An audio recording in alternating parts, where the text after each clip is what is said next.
ഒരു പശു ഇന്ന് രാവിലെ ഒരു മുഖ്യമന്ത്രിയെ കുത്താൻ ചെന്നു, ഇല്ലേ? ഗോമാതാവാണെന്ന് എന്താ അദ്ദേഹം കരുതാഞ്ഞത്? ഗോമാതാവാണ്, അപ്പം നിന്നു കൊടുക്കണം. ഗോമാതാവിൻ്റെ കുത്തേറ്റ് സ്വർഗലോകം പോകാമല്ലോ. ഉള്ളിലെന്താണ്? ഉള്ളിൽ കോണകവും പൂണൂലും. കോണകത്തിൻ്റെ നിറം എന്താണ്?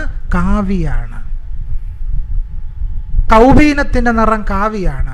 ഇങ്ങനെ മനുഷ്യർ മാറിത്തീരുന്ന ഒരു സാംസ്കാരിക വ്യവസ്ഥയ്ക്കകത്താണ് മലയാളി ജീവിച്ചു കൊണ്ടിരിക്കുന്നത്. ഗീതാ ക്ലാസുകളിലൂടെ, സപ്താഹയജ്ഞത്തിലൂടെ, മഹാഭാരത പ്രഭാഷണങ്ങളിലൂടെ, ഉപനിഷത് ജ്ഞാന യജ്ഞങ്ങളിലൂടെ ആളുകളുടെ തലയിൽ ചാണകകൃഷി നടത്തിക്കൊണ്ടിരിക്കുകയാണ്. അതുകൊണ്ടാണ് മാണ്ഡ്യ IITയിലെ ഡയറക്ടർ പറഞ്ഞത്, എൻ്റെ അച്ഛന് പാരാസെറ്റാമോൾ കൊടുക്കുന്നതിന് പകരം ഗോമൂത്രം കൊടുത്തപ്പോൾ പനി മാറി എന്ന് പറഞ്ഞത് മാണ്ഡ്യ IITയിലെ ഡയറക്ടറാണ്. IIT ഡയറക്ടർ തലയിൽ വരെ ചാണകകൃഷി നടന്നു. അപ്പോൾ കേരളത്തിൽ ഈ ചാണകകൃഷി ഇപ്പോൾ സുലഭമാണ് എന്നാണ് ഇത് തെളിയിക്കുന്നത്. അതുകൊണ്ട് ചാണകകൃഷിയെ തടയാൻ വലിയ പരിശ്രമം വേണം. നമ്മൾ വിചാരിക്കും ചാണകം ചവിട്ടാതിരിക്കാൻ നമ്മളൊന്ന് ശ്രദ്ധിച്ചാൽ മതി. പോരാ, ചെറിയ ശ്രദ്ധ പോരാ ചാണകത്തിൽ ചവിട്ടാതിരിക്കാൻ. അതിശക്തമായ ബുദ്ധി ഉണ്ടെങ്കിൽ മാത്രമേ നമുക്ക് ചാണകത്തിൽ ചവിട്ടാതിരിക്കാൻ പറ്റത്തുള്ളൂ. കാരണം നമ്മുടെ മുമ്പിൽ പുരോഗമന വേഷത്തിൽ മഹാഭാരതം ഇങ്ങനെ വന്ന് നിൽക്കുക, പുരോഗമന വേഷത്തിൽ രാമൻ ഇങ്ങനെ വന്ന് നിൽക്കുക. ഇപ്പോൾ ഈ രാമരാജ്യം വരണമെന്ന് മോദിയും യോഗി ആദിത്യനാഥും ഒക്കെ ആത്മാർത്ഥമായിട്ട് പറഞ്ഞത് എന്തുകൊണ്ടാണ്? അതിന് പിന്നിൽ വളരെ വ്യക്തമായൊരു കാരണമുണ്ട്. രാമരാജ്യം എന്ന് പറയാൻ കാരണം, രാമരാജ്യം എന്ന് പറയുന്ന അടിസ്ഥാനപരമായി നിലനിൽക്കുന്നത് ത്രൈവർണികാധിപത്യത്തിൽ എന്ന് പറഞ്ഞാൽ ബ്രാഹ്മണ, ക്ഷത്രിയ, വൈശ്യ ജാതികളിൽ മാത്രം അധികാരം കേന്ദ്രീകരിക്കുന്ന വ്യവസ്ഥയുടെ പേരാണ് രാമരാജ്യം എന്ന് പറയുന്നത്. മഹാത്മാഗാന്ധി ദേശീയ ഗ്രാമീണ തൊഴിലുറപ്പ് പദ്ധതി വളരെ പെട്ടെന്ന് എന്തായി മാറിക്കഴിഞ്ഞു? VBG റാംജി ആയിട്ട് മാറിക്കഴിഞ്ഞു. റാംജി ആക്കാൻ വേണ്ടി എന്തൊക്കെ കളികളാണ് കളിക്കുന്നത്. എന്താണ് അതിൻ്റെ മുഴുവൻ പേര് ഞാനിപ്പോൾ മനസ്സിലേക്ക് വരുന്നത്? റോസ്റ്ററോ, അഗസ്റ്ററോ, ആജീവികയോ? സത്യത്തിൽ ഇതിൻ്റെ എല്ലാം അർത്ഥം ഒന്ന് തന്നെ, രണ്ടിൻ്റെ അർത്ഥം ഒന്ന് തന്നെ. പക്ഷേ എങ്ങനെയെങ്കിലും രാമനെ ഇതിനകത്തൊന്ന് കൊണ്ടുവരണം. ഒരു എയും കൂടെ വരണമല്ലോ, ഒരു ആറും കൂടെ വരണം. അതിനുവേണ്ടി ആജീവികയുണ്ട്, അല്ലാതെ ഇല്ലാതെ എല്ലാം കൂടെ പിടിച്ചു കയറ്റിയിട്ട് എങ്ങനെ ഒരു രാമനെ കൊണ്ടുവന്ന് പ്രതിഷ്ഠിക്കുക എന്നുള്ളതാണ്. അപ്പോൾ ഈ രീതിയിൽ ദേശീയ ഗ്രാമീണ തൊഴിലുറപ്പ് പദ്ധതി അട്ടിമറിക്കപ്പെടുന്നത് എന്തുകൊണ്ടാണ്? അവിടാണ് നമ്മൾ എങ്ങനെയാണ് ഹിന്ദുത്വ ദേശീയവാദം പ്രവർത്തിക്കുന്നത് മനസ്സിലാക്കണമെങ്കിൽ നമ്മൾ ഈ പറയുന്ന ദേശീയ ഗ്രാമീണ തൊഴിലുറപ്പ് പദ്ധതി അട്ടിമറിക്കപ്പെട്ടത് എന്ന് പരിശോധിച്ചാൽ മതി. ഇവിടെ നമ്മൾ കാണുന്നൊരു വാചകമുണ്ട്, ഒന്നിക്കാം മുന്നേറാം. ഇന്ത്യൻ സാംസ്കാരിക വൈവിധ്യങ്ങൾ ഒന്നിക്കുന്നു എന്നുള്ളതാണ്. യഥാർത്ഥത്തിൽ ജാതി സൃഷ്ടിക്കുന്ന അടിസ്ഥാനപരമായ പ്രശ്നം ഒന്നിക്കാം മുന്നേറാം എന്നുള്ളതാണെങ്കിലും ജാതി മനുഷ്യരെ ഒന്നിക്കുന്നതിൽ നിന്നും മുന്നേറുന്നതിൽ നിന്നും തടയുന്നു എന്നുള്ളതാണ്. ആരെയും ഒന്നിക്കാൻ ജാതി അനുവദിക്കുന്നില്ല, ആരെയും മുന്നേറാൻ ജാതി അനുവദിക്കുന്നില്ല. ഈ ആരെയും എന്ന് പറയുമ്പോൾ ഇന്ത്യയിലെ ചില പ്രത്യേക വിഭാഗങ്ങളെ മുന്നേറാൻ ജാതി അനുവദിക്കുന്നില്ല എന്നുള്ളതാണ് എന്ന് കാസ്റ്റ് മാറ്റേഴ്സിൽ സൂരജ് യങ്ഡെ കൃത്യമായി നിരീക്ഷിക്കുന്നുണ്ട്. ഇന്ത്യയിലെ പാർശ്വവൽക്കരിക്കപ്പെട്ട ജനവിഭാഗങ്ങൾ പാർശ്വവൽകൃതരായി തീരാൻ പ്രധാനപ്പെട്ട കാരണം ജാതിഹിംസാ വ്യവസ്ഥയാണ് എന്നുള്ളതാണ്. ഈ ജാതി ചെയ്യുന്ന രണ്ട് തരം കാര്യങ്ങളുണ്ട്. അതിലൊന്ന്, ഈ ജാതിയുടെ ഹിംസ ജാതിയുടെ വരേണ്യമായ സാംസ്കാരിക മൂലധനം സംവഹിക്കുന്ന ജാതി വിഭാഗങ്ങളെ പോലും അതിൻ്റെ കീഴിൽ അമർത്തുന്നു. അതൊന്ന്. രണ്ട്, അത് ഹിംസാത്മകമായി മറ്റുള്ള ജനവിഭാഗങ്ങളെ എല്ലാം തന്നെ പുറന്തള്ളുന്ന ഒരവസ്ഥാവിശേഷം സ്വീകരിക്കുകയും ചെയ്യുന്നു. അതിനെപ്പറ്റിയാണ് ചെറായി ഇവിടെ വളരെ വിശദമായി സൂചിപ്പിച്ചു കഴിഞ്ഞു. നമ്മൾ യഥാർത്ഥത്തിൽ സാംസ്കാരിക അവശിഷ്ടമെന്നല്ല പറയേണ്ടത്. അതൊരു ജാതി മേധാവിത്വം എന്ന് പറയുന്നത് ഇപ്പോൾ തുടരുന്ന ഒരു സാംസ്കാരിക പരിതാവസ്ഥയുടെ പേരാണ് ജാതി എന്ന് പറയുന്നത്. അതിൻ്റെ അവശിഷ്ടമെന്ന് പറയുമ്പോൾ ജാതി പലതരത്തിൽ ഇല്ലാതായതിനു ശേഷം കുറച്ചൊക്കെ ഒരു അവശിഷ്ടം കാണുകയാണെങ്കിൽ നമുക്കത് നിലവിലുള്ളതൊരു അവശിഷ്ടമാണെന്ന് പറയാൻ കഴിയും. പക്ഷേ ഇത് ജാതി അതിൻ്റെ എല്ലാ തരത്തിലുള്ള ഹിംസാത്മകമായ രാക്ഷസീയതയും ആവാഹിച്ചുകൊണ്ട് നമ്മുടെ സമൂഹത്തിൽ, ഇന്ത്യൻ സമൂഹത്തിലും കേരളീയ സമൂഹത്തിലും ആഴത്തിൽ നിലയുറപ്പിച്ചിരിക്കുന്ന ഒരു വ്യവസ്ഥാക്രമമാണ് ജാതി എന്ന് നമുക്ക് അറിയാൻ കഴിയും. ഒരു ചെറിയ കാര്യം പറഞ്ഞുകൊണ്ട് അതിലേക്ക് വരാം. ഒരിക്കൽ പുന്നശ്ശേരി നമ്പി നീലകണ്ഠ ശർമ്മ നാരായണ ഗുരുവിൻ്റെ സമീപത്ത് എത്തുകയുണ്ടായി.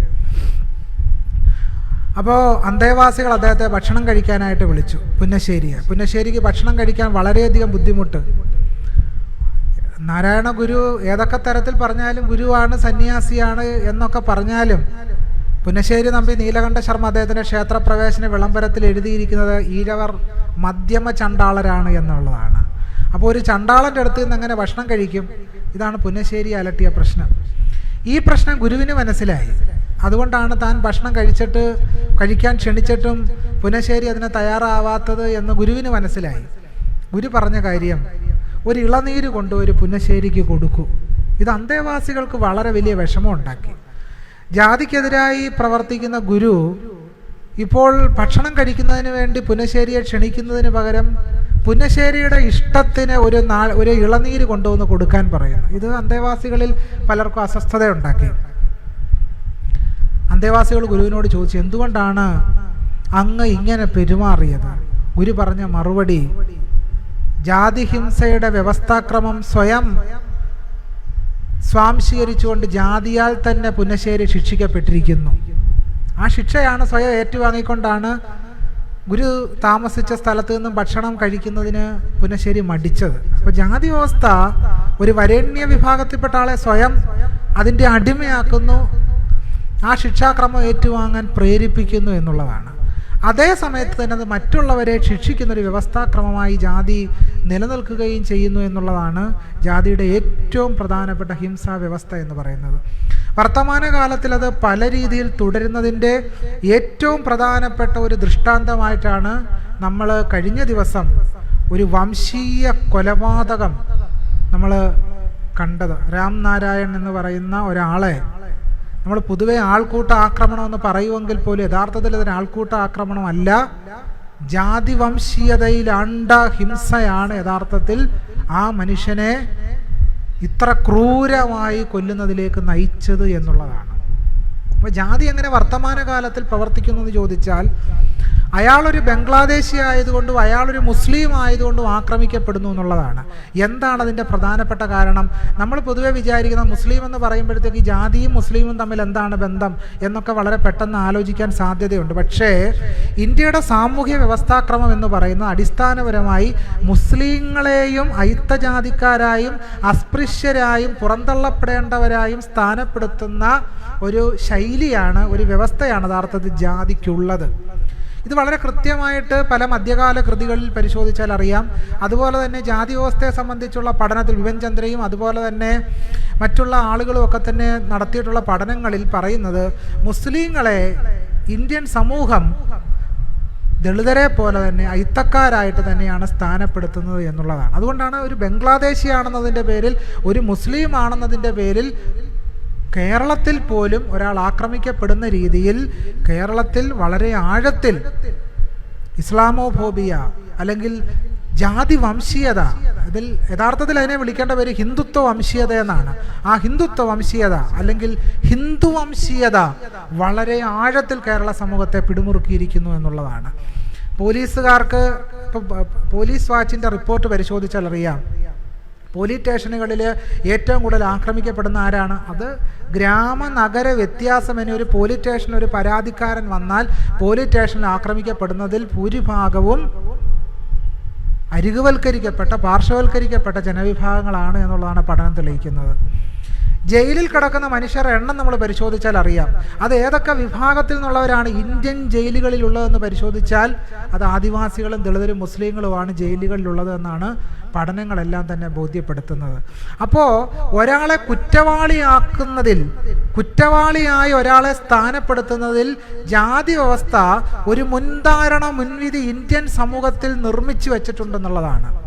അതുകൊണ്ടാണ് ബിന്ദു എന്ന് പറയുന്ന ദളിത് സ്ത്രീ പോലീസ് സ്റ്റേഷനിൽ വന്നപ്പോഴത്തേക്കും അവർ കുടിക്കാൻ വെള്ളം ചോദിച്ചപ്പോൾ അവർക്ക് കുടിക്കാൻ വെള്ളത്തിന് പകരം എന്താണ് അവരോട് പോലീസുകാർ പറയുന്നത്? നിങ്ങൾ വേണമെങ്കിൽ കക്കൂസിൽ പോയി വെള്ളം കുടിക്കാൻ പോലീസുകാർ പറയുന്നു. പക്ഷെ പോറ്റ് വെള്ളം കുടിക്കാൻ ചോദിച്ചപ്പോൾ കടയിൽ ചെന്ന് സംഭാരം വാങ്ങിച്ചു കൊടുക്കാൻ പോലീസുകാർ തയ്യാറാകുന്നു.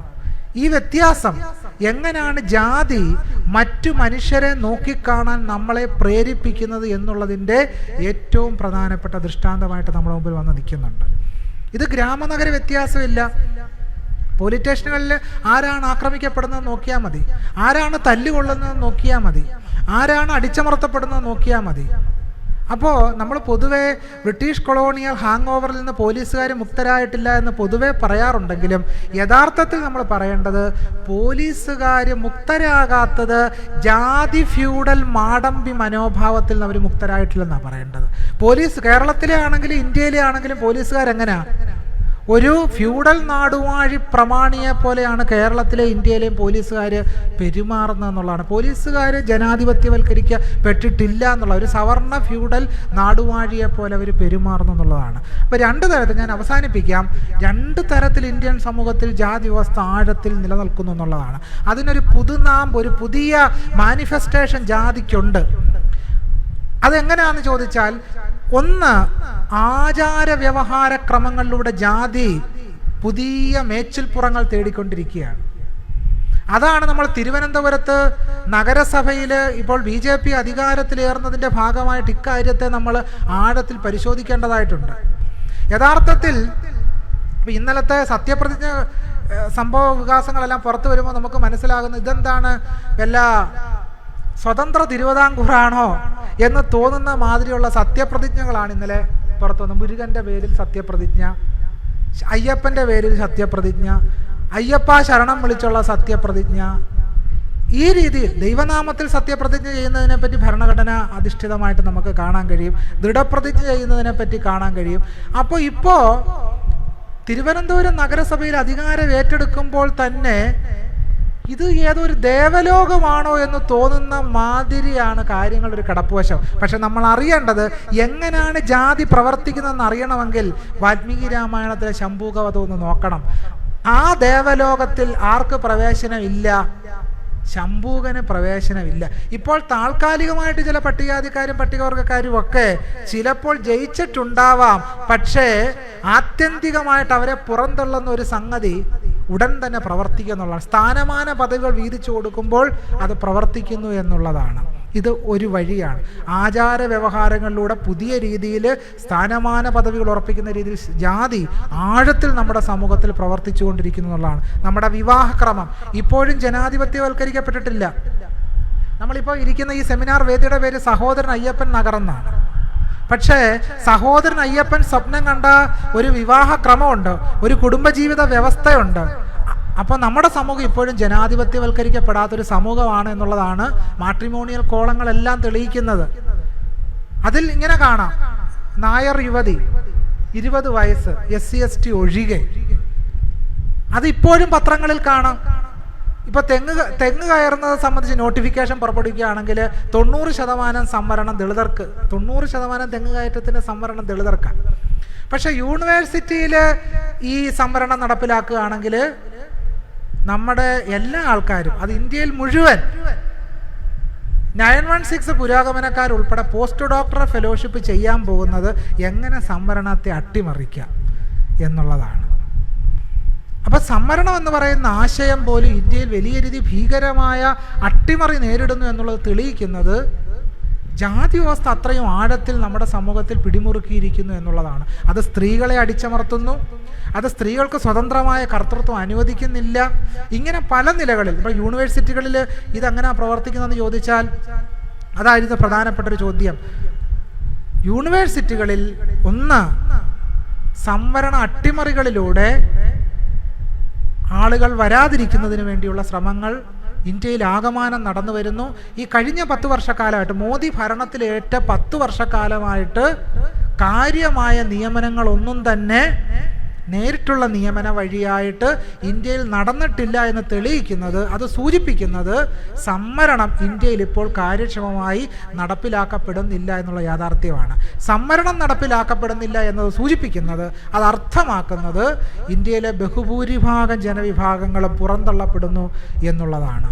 ഇത് ഒരു കാര്യം. രണ്ടാമത്തെ കാര്യം എന്ന് പറഞ്ഞാൽ, ഇപ്പോൾ തന്നെ കേന്ദ്ര സർക്കാർ ജാതിയെ സംബന്ധിച്ചുള്ള ഗവേഷണങ്ങൾക്കൊന്നും തന്നെ ഫണ്ട് കൊടുക്കുകയും അതിന് പ്രോജക്റ്റ് അനുവദിക്കാതിരിക്കുകയും ചെയ്യുന്ന ഒരു അവസ്ഥാവിശേഷം ഇന്ത്യ മഹാരാജ്യത്ത് നിലനിൽക്കുന്നുണ്ട്. പകരം സനാതന ധർമ്മത്തെ സംബന്ധിച്ച്, ഇതിഹാസങ്ങളെ സംബന്ധിച്ച്, പുരാണങ്ങളെ സംബന്ധിച്ച് നിങ്ങൾ ഗവേഷണ പ്രോജക്റ്റ് കൊടുത്തു കഴിഞ്ഞാൽ വളരെ ഈസിയായിട്ട് ആ പ്രോജക്റ്റൊക്കെ പാസ്സാകുന്നു. എന്ന് മാത്രമല്ല, കൗടില്യൻ്റെ അർത്ഥശാസ്ത്രത്തെ പറ്റി പഠിക്കുക, വേദങ്ങളിലെ കെമിസ്ട്രിയെ പറ്റി പഠിക്കുക, ഇങ്ങനെ ഒരു കാര്യങ്ങളിലേക്ക് നമ്മുടെ രാജ്യം മാറുന്ന ഒരവസ്ഥാവിശേഷത്തിലേക്ക് എത്തിക്കൊണ്ടിരിക്കുകയാണ് എന്നുള്ളതാണ്. ജാതി ഓരോരുത്തരും അഭിമാനിക്കുന്ന വ്യവസ്ഥയായി നമ്മുടെ രാജ്യത്ത് കേരളത്തിൽ പോലും മാറിയിരിക്കുന്നു. ഓരോരുത്തരും സ്വയം അഭിമാനിക്കുകയാണ്. നമ്മൾ വിചാരിക്കുന്നു സവർണർ മാത്രമാണ് ജാതിയുടെ പേരിൽ അഭിമാനിക്കുന്നത്. അങ്ങനല്ല. ഡോക്ടർ ബി ആർ അംബേദ്കർ സാൻസ്ക്രിറ്റൈസേഷനെ സംബന്ധിച്ച് നടത്തിയ നിരീക്ഷണം വളരെ കൃത്യമാണ് എന്ന് സൂചിപ്പിക്കുന്ന രീതിയിൽ കേരളത്തിലെ മധ്യമജാതികളെല്ലാം കൂടുതൽ സവർണരാകാൻ ശ്രമിച്ചുകൊണ്ടിരിക്കുന്നു എന്നുള്ളതാണ്. അതിൻ്റെ ഭാഗമായിട്ട് ഈ സവർണതയെ ഊട്ടിയുറപ്പിക്കുന്നതിന് വേണ്ടി കൂടുതൽ കേരളത്തിലെ മധ്യമജാതികൾ എല്ലാവരും തന്നെ ക്ഷേത്രവൽക്കരണത്തിന് വിധേയമായിക്കൊണ്ടിരിക്കുന്നു. ഈ ക്ഷേത്രവൽക്കരണത്തിൻ്റെ ഭാഗമായിട്ട് സംഭവിക്കുന്ന ഒരു പ്രധാനപ്പെട്ട കാര്യം മുസ്ലിങ്ങളോടും ക്രിസ്ത്യാനികളോടും ആഴത്തിലുള്ള വെറുപ്പും വംശീയ വിദ്വേഷവും ഇന്ത്യയിലാകമാനം നിലനിൽക്കുന്നുണ്ട്. കേരളത്തിലും അത് വളരെ ശക്തമായിട്ട് നിലനിൽക്കുന്നുണ്ട്. നമ്മുടെ ഭക്ഷണക്രമത്തിൽ ഉൾപ്പെടെ ഈ ജാതി വംശീയത ഉണ്ട് എന്നുള്ളതിൻ്റെ തെളിവാണ് മത്സ്യവും മാംസവും കഴിക്കുന്നവരൊക്കെ തന്നെ അശുദ്ധരായി സ്ഥാനപ്പെടുകയും മത്സ്യവും മാംസവും കഴിക്കുന്നവർക്ക് നമ്മൾ വിചാരിക്കും ഉത്തരേന്ത്യയിൽ ആണെന്ന്, പക്ഷേ കേരളത്തിൽ പോലും കൊച്ചിയിൽ പോലും മീനും ഇറച്ചിയും കഴിക്കുന്ന ഒരു മുസ്ലിമിന് ഒരു ഫ്ലാറ്റ് തേടി ചെന്നാൽ കൊച്ചിയിൽ പോലും ബുദ്ധിമുട്ടുണ്ടാകുന്ന ചില സാഹചര്യങ്ങൾ കേരളത്തിൽ ഉൾപ്പെടെ സംജാതമാകുന്നത് ഈ ജാതിയുടെ ഒരു ഹിംസാക്രമത്തിൻ്റെ ഭാഗമാണ് എന്നുള്ളതും നമ്മൾ ആഴത്തിൽ പരിശോധിക്കേണ്ട, തിരിച്ചറിയേണ്ട ഒരു വിഷയമാണ്. കേരളത്തിൽ തന്നെ ഉയർന്നു വന്നിട്ടുള്ളൊരു പ്രധാനപ്പെട്ട ചർച്ചാ വിഷയം നമ്മളിനി ഈ രാമായണത്തെയും മഹാഭാരതത്തെയും ഉപനിഷത്തുകളെയും കേന്ദ്രീകരിച്ച് ചർച്ച ചെയ്യേണ്ടതുണ്ടോ? ഈ ചർച്ചകളൊക്കെ യഥാർത്ഥത്തിൽ അവസാനിച്ച് കഴിഞ്ഞു, ഇനി നമുക്ക് മറ്റു കാര്യങ്ങളെ സംബന്ധിച്ച് ചർച്ച ചെയ്യാം എന്ന് കേരളത്തിൽ തന്നെ ഉയർന്നു വന്നിട്ടുള്ളൊരു പ്രധാനപ്പെട്ട സംവാദ വിഷയമാണ്. നമ്മൾ പരിശോധിക്കുന്ന പ്രധാനപ്പെട്ട വിഷയം ഈ ഒരു സംവാദം അവസാനിച്ചിട്ടില്ല എന്നുള്ളതാണ്. സംവാദം അവസാനിച്ചിട്ടില്ല എന്നുള്ളതിൻ്റെ പ്രധാനപ്പെട്ട സംഗതിയാണ് ഞാൻ നിരന്തരം ഉന്നയിക്കാറുള്ളത് പോലെ, നമ്മൾ കഴിഞ്ഞ ദിവസം കൂടി കണ്ടതുപോലെ ഇന്ത്യയുടെ പ്രധാനമന്ത്രി അയോധ്യ രാമക്ഷേത്രത്തിൽ വന്നു നിന്നുകൊണ്ട് ധർമ്മധ്വജ ഉയർത്തുന്നത് നമ്മളെല്ലാവരും കണ്ടതാണ്. അതിനെ തുടർന്ന് ഉത്തർപ്രദേശിൻ്റെ മുഖ്യമന്ത്രി യോഗി ആദിത്യനാഥ് അദ്ദേഹത്തിൻ്റെ ഫേസ്ബുക്കിൽ കുറിച്ചത് രാമരാജ്യത്തിനുള്ള എല്ലാ തടസ്സങ്ങളും നീങ്ങിക്കഴിഞ്ഞു, ഇതാ രണ്ടാം രാമരാജ്യം സമാഗതമായി എന്നാണ് യോഗി ആദിത്യനാഥ് അദ്ദേഹത്തിൻ്റെ ഫേസ്ബുക്കിൽ കുറിച്ചത്. യഥാർത്ഥത്തിൽ നമ്മൾ ചെറായി സൂചിപ്പിച്ചതുപോലെ ഇടതുപക്ഷത്തേക്ക് വരുവാൻ തങ്ങൾക്കാശ്രയമായത് മൂലധനമോ ഇവിടെ സൂചിപ്പിക്കപ്പെട്ടതുപോലെ മാർസിൻ്റെയോ ഏംഗൽസിൻ്റെയോ പുസ്തകങ്ങളല്ല എന്നും അവർക്ക് ഇടതുപക്ഷത്തേക്ക് വരാൻ കാരണഭൂതമായി തീർന്നത്, അതിന് ഉപാദാനമായി തീർന്നത് മഹാഭാരതവും രാമായണവുമാണ് എന്ന് പ്രഖ്യാപിച്ചതിലൂടെ തങ്ങൾ യഥാർത്ഥ ബ്രാഹ്മണിസ്റ്റുകളാണെന്നാണ് അവർ പ്രഖ്യാപിച്ചിട്ടുള്ളത്. ആ യാഥാർത്ഥ്യം നമ്മൾ തിരിച്ചറിയേണ്ടത്. യഥാർത്ഥത്തിൽ ഞാൻ എപ്പോഴും പറയാറുള്ളത് പോലെ അകത്ത് പൂന്താനവും പുറത്തു മാർസുമായി വേഷം കെട്ടിയാടുന്ന കുറേ ആളുകളാണ് പുരോഗമനകാരികളായി കേരളത്തിലെങ്കിലും ഉള്ളത് എന്ന ഒരു ചരിത്ര യാഥാർത്ഥ്യം നമ്മുടെ മുമ്പിലുണ്ട്. അതാണ് ചെറായി ഇവിടെ വളരെ വിശദമായി സൂചിപ്പിച്ചത് എന്നുള്ളതാണ്. നമ്മളിതിൻ്റെ ഒരു സാംസ്കാരിക പരിപ്രേക്ഷ്യം വളരെ ആഴത്തിൽ പരിശോധിക്കേണ്ടതാണ്. നമ്മൾ വിചാരിക്കുന്നത് ഇനി നമുക്ക് രാമായണത്തിൻ്റെയും മഹാഭാരതത്തിൻ്റെയൊക്കെ ചർച്ച അവസാനിപ്പിക്കാം, ഇനി നമുക്ക് ഇന്ത്യൻ ഭരണഘടനയെ മുൻനിർത്തിയുള്ള അവകാശങ്ങളെ സംബന്ധിച്ചാവാം ചർച്ച എന്ന് കേരളത്തിലെ ദളിത് ബുദ്ധിജീവികളെങ്കിലും നിരന്തരം പറഞ്ഞുകൊണ്ടിരിക്കുന്നുണ്ട്. നമ്മൾ മനസ്സിലാക്കേണ്ട പ്രധാനപ്പെട്ട പ്രശ്നം മാതൃഭൂമി വാരാന്ത പതിപ്പിൽ, മനോരമയിൽ, ജന്മഭൂമിയിൽ ഇതിലൊക്കെ തന്നെ ഒരുപോലെ എഴുതിക്കൊണ്ടിരിക്കുന്ന ചില വിദ്വാൻമാരുണ്ട്. ജന്മഭൂമിയിലും എഴുതും, മാതൃഭൂമിയിലും എഴുതും. ഒരേപോലെ നിഷ്ണാതന്മാരാണ്, രണ്ടും ഒരേ ആശയമാണ്. രണ്ടും എഴുതുന്നത് എന്താണ്? രാമായണം അങ്ങ് പുകഴ്ത്തുക.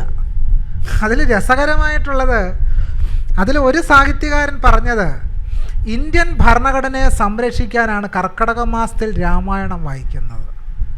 ഇന്ത്യൻ ഭരണഘടനാ സംരക്ഷണ യജ്ഞമാണ് രാമായണ പാരായണത്തിലൂടെ നടപ്പിലാകുന്നത് എന്ന് പറഞ്ഞ വിദ്വാൻമാർ ജീവിച്ചിരിക്കുന്ന നാടുകൂടിയാണ് കേരളം.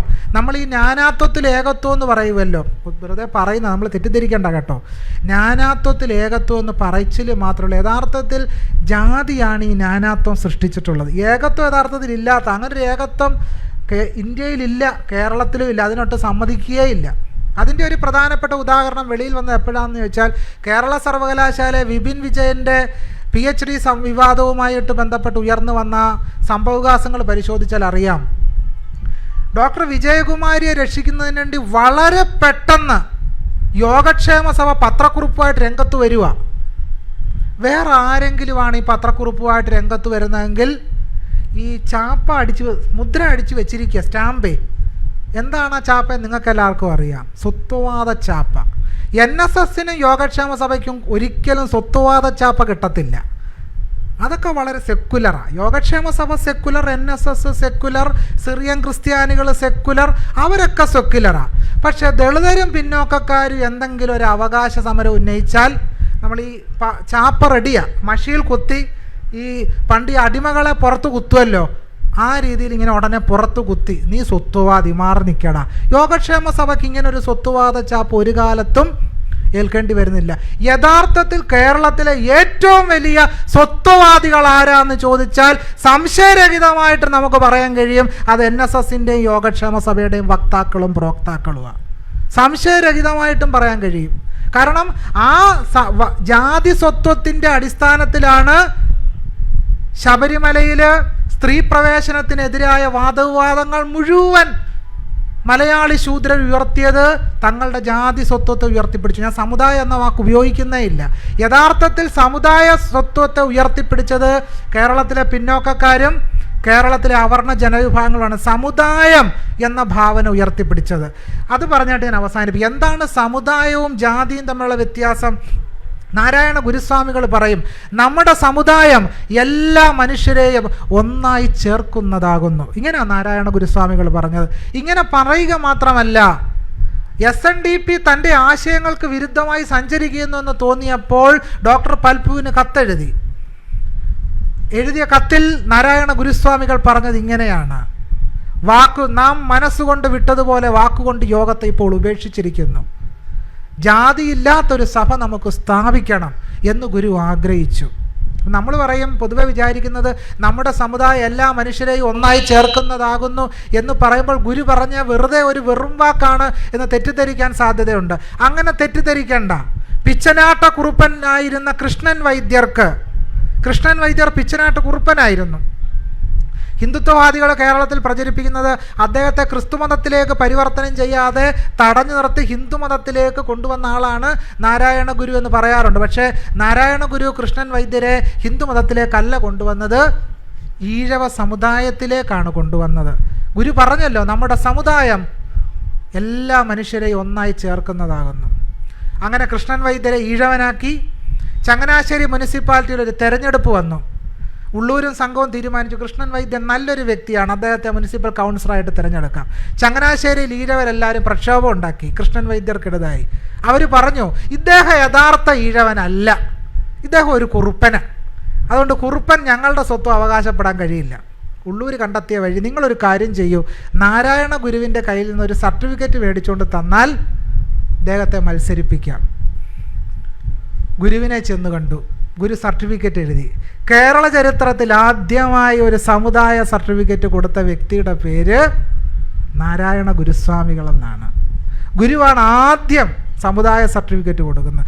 ഗുരു എഴുതി, ഈ കത്തുമായി വരുന്ന ആൾ പരിശുദ്ധനായ ഈഴവനാകുന്നു. ഈ കത്തുമായി വരുന്ന ആൾ പരിശുദ്ധനായ ഈഴവനാകുന്നു എന്ന് പറഞ്ഞാൽ ചെത്തില്ലാത്ത ഈഴവൻ. അതാണ് പരിശുദ്ധിയുടെ അടിസ്ഥാനം. കത്ത് കൊണ്ടുവന്നു. അദ്ദേഹം മുനിസിപ്പൽ കൗൺസിലറായിട്ട് മത്സരിച്ചു. മുനിസിപ്പാലിറ്റിയിൽ തിരഞ്ഞെടുക്കപ്പെട്ടു. അദ്ദേഹം അധികാര സ്ഥാനത്തിരുന്നു. ഇതാണ് ഗുരു കാണുന്ന സമുദായം, എല്ലാ മനുഷ്യരെയും ഒന്നായി ചേർക്കുന്നതാകുന്നു. അയ്യങ്കാളി കണ്ടത് സാധുജന പരിപാലന സംഘമാണ്, ജാതിയല്ല, സംഘമാണ്. സാധുജന പരിപാലന സംഘം. എല്ലാ ജനങ്ങളെ ഉൾപ്പെടുത്തുന്ന ഒരു കൺസെപ്റ്റ് സാധുജനം എന്ന് പറയുന്ന ആശയത്തിലൂടെ മഹാത്മാ അയ്യങ്കാളി മുന്നോട്ട് വെച്ചു. പ്രത്യക്ഷ രക്ഷ ദൈവസഭ എന്ന ആശയത്തിലൂടെ എല്ലാ മനുഷ്യരെയും ഉൾക്കൊള്ളുന്ന ഒരു ആശയം പൊയ്കയിൽ അപ്പച്ചൻ മുന്നോട്ട് വെച്ചു. അപ്പോൾ ഇവിടെ ഒന്നും എന്തില്ല, ജാതിയുടെ ആശയമില്ല. ജാതിയെ മറികടക്കുന്ന സാമുദായികമായ ഒരു വിമോചനാത്മകമായ സ്വത്വത്തെ നാരായണ ഗുരുസ്വാമികളും പൊയ്കയിൽ അപ്പച്ചനും മഹാത്മാ അയ്യങ്കാളിയും മുന്നോട്ട് വെച്ചപ്പോൾ യോഗക്ഷേമ സഭയെ NSS എത്തിച്ചേരുന്നത് ജാതിയില്ല. അതുകൊണ്ടാണ് അവർക്ക് ജാതി സെൻസസ് നടത്തുന്നതിൽ പ്രശ്നം.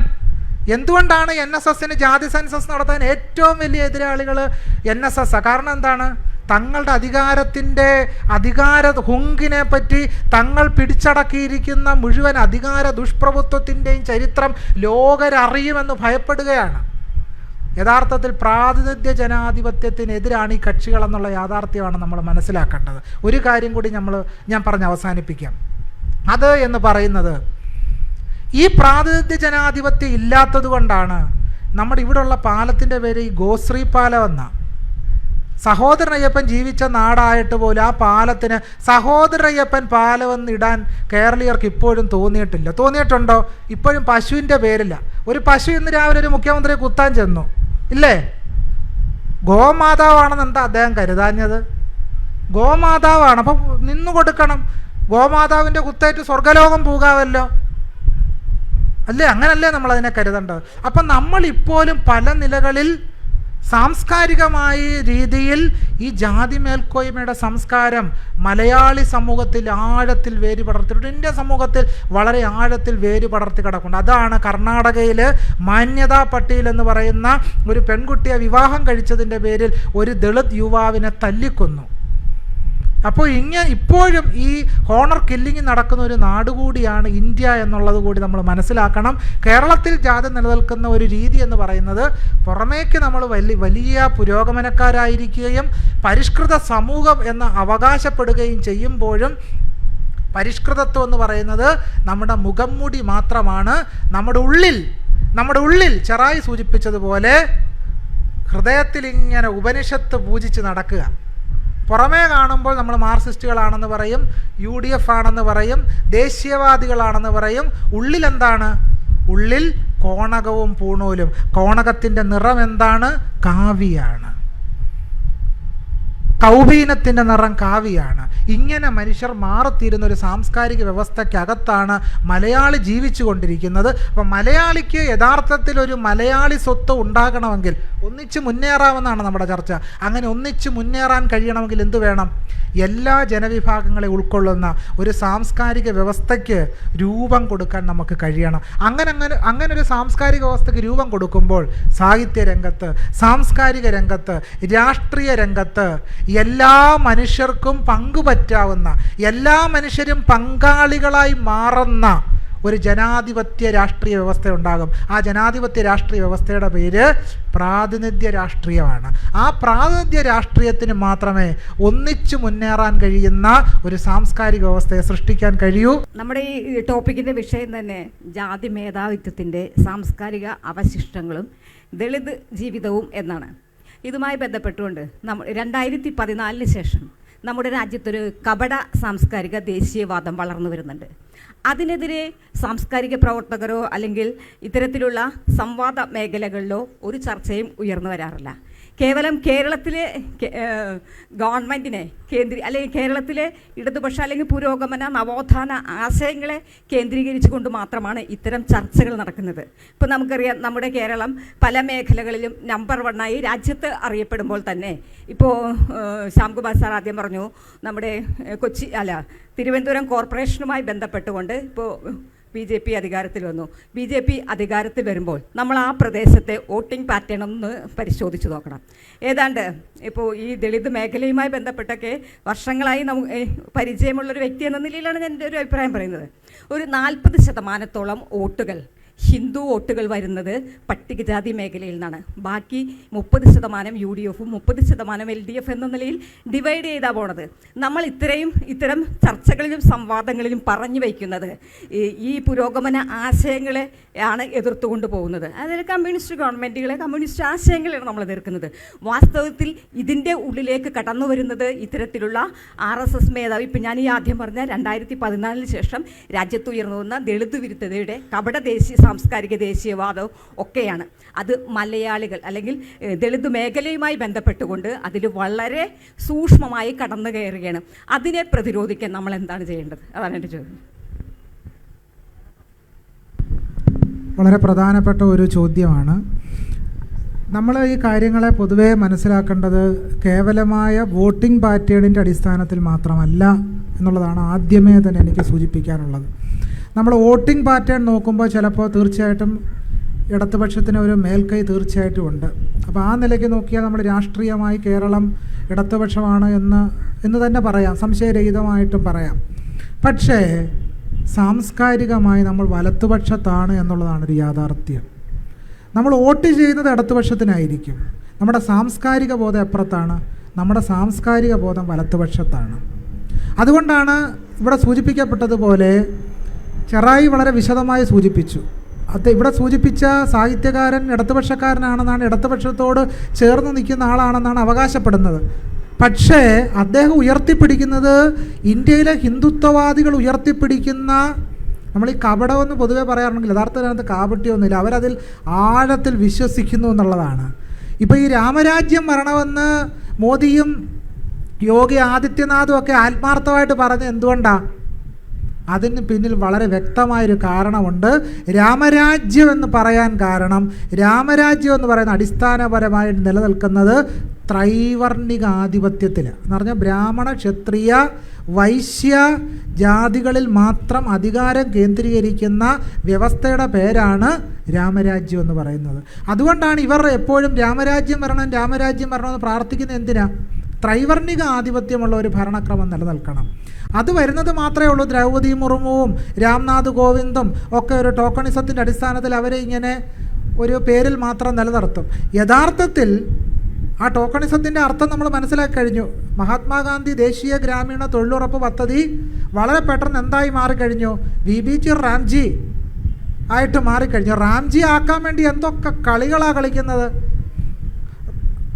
എന്താണ് അതിൻ്റെ മുഴുവൻ പേര് ഞാനിപ്പോൾ മനസ്സിലേക്ക് വരുന്നത്? റോസ്റ്ററോ, അഗസ്റ്ററോ, ആജീവികയോ? സത്യത്തിൽ ഇതിൻ്റെ എല്ലാം അർത്ഥം ഒന്ന് തന്നെ, രണ്ടിൻ്റെ അർത്ഥം ഒന്ന് തന്നെ. പക്ഷേ എങ്ങനെയെങ്കിലും രാമനെ ഇതിനകത്തൊന്ന് കൊണ്ടുവരണം. ഒരു എയും കൂടെ വരണമല്ലോ, ഒരു ആറും കൂടെ വരണം. അതിനുവേണ്ടി ആജീവികയും അല്ലാതെ ഇല്ലാതെ എല്ലാം കൂടെ പിടിച്ചു കയറ്റിയിട്ട് എങ്ങനെ ഒരു രാമനെ കൊണ്ടുവന്ന് പ്രതിഷ്ഠിക്കുക എന്നുള്ളതാണ്. അപ്പോൾ ഈ രീതിയിൽ ദേശീയ ഗ്രാമീണ തൊഴിലുറപ്പ് പദ്ധതി അട്ടിമറിക്കപ്പെടുന്നത് എന്തുകൊണ്ടാണ്? അവിടാണ് നമ്മൾ എങ്ങനെയാണ് ഹിന്ദുത്വ ദേശീയവാദം പ്രവർത്തിക്കുന്നത് മനസ്സിലാക്കണമെങ്കിൽ നമ്മൾ ഈ പറയുന്ന ദേശീയ ഗ്രാമീണ തൊഴിലുറപ്പ് പദ്ധതി അട്ടിമറിക്കപ്പെട്ടത് എന്ന് പരിശോധിച്ചാൽ മതി. അടിസ്ഥാനപരമായിട്ട് ഈ കൃഷിയുള്ള സമയത്ത്, കാർഷിക വൃത്തി നടക്കുന്ന സമയത്ത് തൊഴിലുറപ്പ് പദ്ധതി വേണ്ടെന്നാണ് ഇപ്പോഴത്തെ ഈ നിയമത്തിൽ നമ്മൾ മനസ്സിലാക്കുന്നത്. അത് അടിസ്ഥാനപരമായിട്ട് കേരളത്തിൽ ഉൾപ്പെടെയുള്ള ഇന്ത്യയിൽ ആകമാനമുള്ള തൊഴിലാളികളെ ഫ്യൂഡൽ നാടുവാഴികൾ അടിമകളാക്കുന്ന പരിപാടിയാണ് അതിലൂടെ സംജാതമാകാൻ പോകുന്നത്. തന്നെയല്ല, നമുക്കെല്ലാവർക്കും അറിയാവുന്നതുപോലെ കേന്ദ്രത്തിൽ നിന്നും ഇതിൻ്റെ ഫണ്ട് കൊടുക്കുന്ന സമ്പ്രദായം, അതിൻ്റെ ഭാരം കൂടുതൽ സംസ്ഥാനങ്ങളുടെ തലയിലേക്ക്, പ്രത്യേകിച്ച് കേരളം പോലെയുള്ള സംസ്ഥാനങ്ങളുടെ തലയിലേക്ക് കൊണ്ടുവന്ന് വെച്ചിട്ട് ഈ തൊഴിലുറപ്പ് പദ്ധതിയുടെ ആ ഒരു നിലനിന്ന സംസ്കാരത്തെ തന്നെ സമ്പൂർണ്ണമായി തകർക്കുക എന്നുള്ളതാണ്. തൊഴിൽ നിയമങ്ങളൊക്കെ നമ്മളെടുത്ത് പരിശോധിച്ചാൽ മതി. ഇപ്പോൾ ഈയിടെ വന്ന തൊഴിൽ നിയമങ്ങൾ, ഈ രാജ്യത്ത് നടപ്പിലാക്കിക്കൊണ്ടിരിക്കുന്ന ഹിന്ദുത്വവാദികൾ നടപ്പിലാക്കിക്കൊണ്ടിരിക്കുന്ന ഓരോ നിയമങ്ങളും നമ്മൾ വളരെ ആഴത്തിൽ പരിശോധിക്കണം. നമ്മുടെ രാജ്യത്ത് കണ്ടതാണ്, ഒരു ജഡ്ജി വിമർശിച്ചു, ഏക്കർ കണക്കിന് വരുന്ന സ്വത്ത് മുഴുവൻ, ഒരു ഭൂമി, ഒരു വലിയ പ്രദേശം മുഴുവൻ അംബാനിക്കും അദാനിക്കും എഴുതി കൊടുത്തിരിക്കുക. നോക്കൂ, ഇന്ത്യൻ നോളജ് സിസ്റ്റം എന്ന് പറയുന്നൊരു പരിപാടി ഇപ്പോൾ നടപ്പിലായിക്കൊണ്ടിരിക്കുക. ഇന്ത്യൻ നോളജ് സിസ്റ്റത്തിന് നടത്തിപ്പുകാരാരാ? കോർപ്പറേറ്റ് ഹിന്ദുയിസമാണ്, കോർപ്പറേറ്റ് ഹിന്ദുത്വമാണ് നടപ്പിലാക്കുന്നത്. അദാനിയാണ് ഈ പറയുന്ന ശങ്കരാചാര്യ നടത്തുന്ന സന്യാസിയെ കൊണ്ടുവന്ന ഇന്ത്യൻ നോളജ് സിസ്റ്റത്തെ സംബന്ധിച്ച് ക്ലാസ് നടത്തുന്നത്.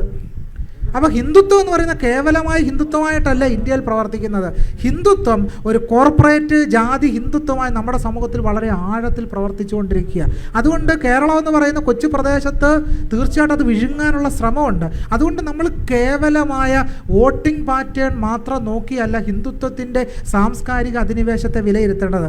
അതിനുവേണ്ടി ഒരു ചെറിയ ഉദാഹരണം മാത്രം പറഞ്ഞ് എൻ്റെ സംഭാഷണം അവസാനിപ്പിക്കാം. രണ്ട് കാര്യങ്ങൾ അതിലേക്ക് ഉദാഹരണമായിട്ട് നമുക്ക് കാണാൻ കഴിയുന്നത്. ഇപ്പം കേരളത്തിന് വടക്കൻ കേരളത്തിലേക്ക് പോയാൽ അറിയാം തെയ്യക്കാവുകൾ. ഈ തെയ്യക്കാവുകൾ എങ്ങനെയാണ് ഹിന്ദുത്വ അധിനിവേശത്തിന് വിധേയമായിക്കൊണ്ടിരിക്കുന്നത്?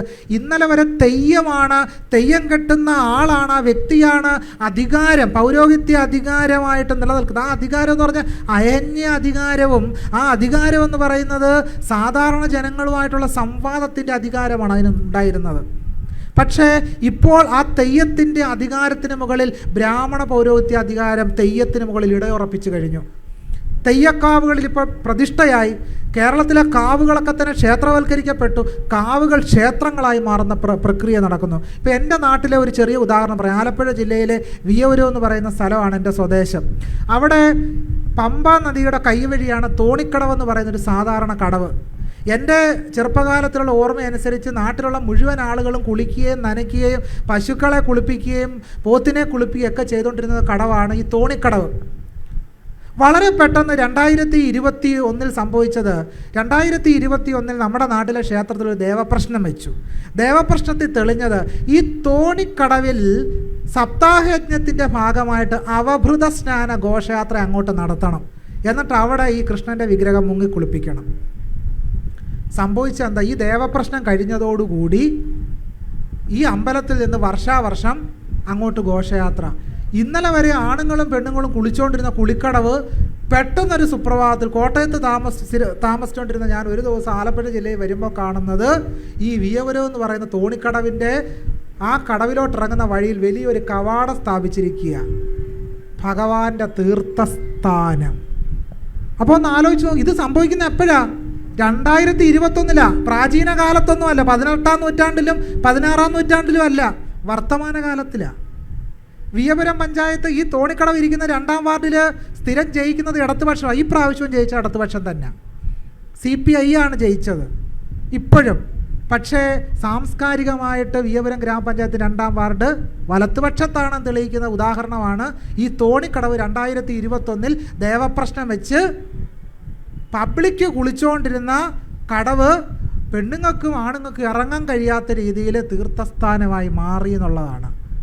ഇത് നമ്മൾ ഇന്ത്യ മുഴുവൻ പഠിക്കണം. ഇത് കേരളം മുഴുവൻ ഇങ്ങനെ പഠിച്ചു കഴിയുമ്പോൾ നമുക്ക് ബോധ്യപ്പെടും എങ്ങനെയാണ് ക്ഷേത്രകേന്ദ്രീകൃതമായിട്ട് ഹിന്ദുത്വം പ്രവർത്തിച്ചു കൊണ്ടിരിക്കുന്നത് എന്ന്. അത്ര ആഴത്തിൽ വളരെ സമഗ്രമായി ഗീതാ ക്ലാസ്സുകളിലൂടെ, സപ്താഹയജ്ഞത്തിലൂടെ, മഹാഭാരത പ്രഭാഷണങ്ങളിലൂടെ, ഉപനിഷത് ജ്ഞാനയജ്ഞങ്ങളിലൂടെ ആളുകളുടെ തലയിൽ ചാണകകൃഷി നടത്തിക്കൊണ്ടിരിക്കുകയാണ്. അതുകൊണ്ടാണ് മാണ്ഡ്യ IITയിലെ ഡയറക്ടർ പറഞ്ഞത്, എൻ്റെ അച്ഛന് പാരാസെറ്റാമോൾ കൊടുക്കുന്നതിന് പകരം ഗോമൂത്രം കൊടുത്തപ്പോൾ പനി മാറി എന്ന് പറഞ്ഞത് മാണ്ഡ്യ IITയിലെ ഡയറക്ടറാണ്. IIT ഡയറക്ടർ തലയിൽ വരെ ചാണകകൃഷി നടന്നു. അപ്പോൾ കേരളത്തിൽ ഈ ചാണകകൃഷി ഇപ്പോൾ സുലഭമാണ് എന്നാണ് ഇത് തെളിയിക്കുന്നത്. അതുകൊണ്ട് ചാണകകൃഷിയെ തടയാൻ വലിയ പരിശ്രമം വേണം. നമ്മൾ വിചാരിക്കും ചാണകം ചവിട്ടാതിരിക്കാൻ നമ്മളൊന്ന് ശ്രദ്ധിച്ചാൽ മതി. പോരാ, ചെറിയ ശ്രദ്ധ പോരാ ചാണകത്തിൽ ചവിട്ടാതിരിക്കാൻ.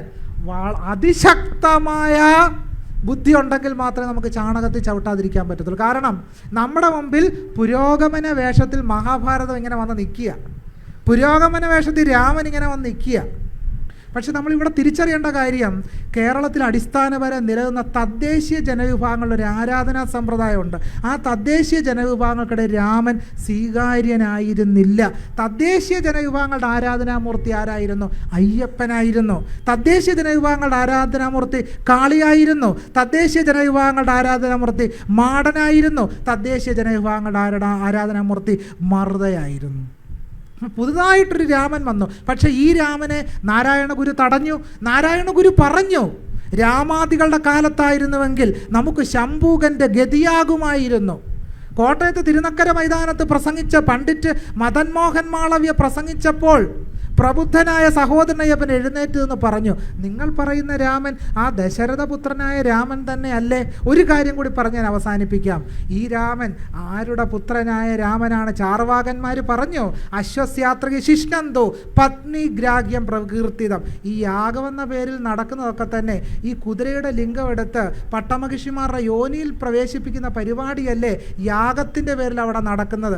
അങ്ങനെ നോക്കുമ്പോൾ യാഗകുണ്ഡത്തിൽ നിന്ന് പായസം കൊടുത്തിട്ടാണോ ഇവരൊക്കെ ഉണ്ടായത് എന്ന് നമുക്ക് സംശയം തോന്നും. എന്തായാലും പായസം കുടിച്ച് മക്കളുണ്ടാകില്ല എന്ന് പ്രബുദ്ധരായ മലയാളികൾക്കറിയാം. അപ്പോൾ ഇവരൊക്കെ ആരുടെ പുത്രന്മാരാണ്? ഇവരൊക്കെ യാഗപുരോഹിതന്മാരുടെ പുത്രന്മാരാണ് എന്ന ചരിത്ര യാഥാർത്ഥ്യം ഇരാവതി കാറ ഉൾപ്പെടെയുള്ളവർ വ്യക്തമാക്കുന്നുണ്ട് എന്നുള്ളതാണ്. അപ്പോൾ ഈ യാഥാർത്ഥ്യങ്ങളെ അപഗ്രഥിച്ച് മലയാളികൾ തിരിച്ചറിയുമ്പോൾ മാത്രമാണ് നമുക്ക് ചാണക കൃഷിയെ തടയാൻ കഴിയും. ഇല്ലെങ്കിൽ രാമൻ്റെയും കൃഷ്ണൻ്റെയും പേര് പ്രതിജ്ഞ എടുക്കേണ്ട നമുക്ക് കേട്ടുകൊണ്ടിരിക്കേണ്ടി വരും. ഒരു വാചകം പറഞ്ഞ് അവസാനിപ്പിക്കാം. നാരായണ ഗുരുസ്വാമികൾ പറയും, ആധ്യാത്മിക ബോധം എങ്ങനെയുള്ളതായിരിക്കണം? അത് വ്യക്തിപരമായിരിക്കണം.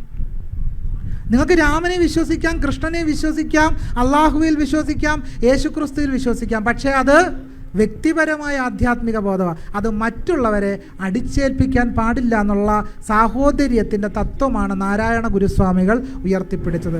ഇന്ത്യക്ക് രക്ഷപ്പെടാൻ ഒരേ ഒരു വഴിയേ ഉള്ളൂ. നാരായണ ഗുരുസ്വാമികളും ഡോക്ടർ ബി ആർ അംബേദ്കറും മുന്നോട്ട് വെച്ച സാഹോദര്യ ജനാധിപത്യത്തിൻ്റെ വഴികൾ പിന്തുടരുക എന്നുള്ളതാണ് നമുക്ക് രക്ഷപ്പെടാനുള്ള ഏറ്റവും പ്രധാനപ്പെട്ട വഴി.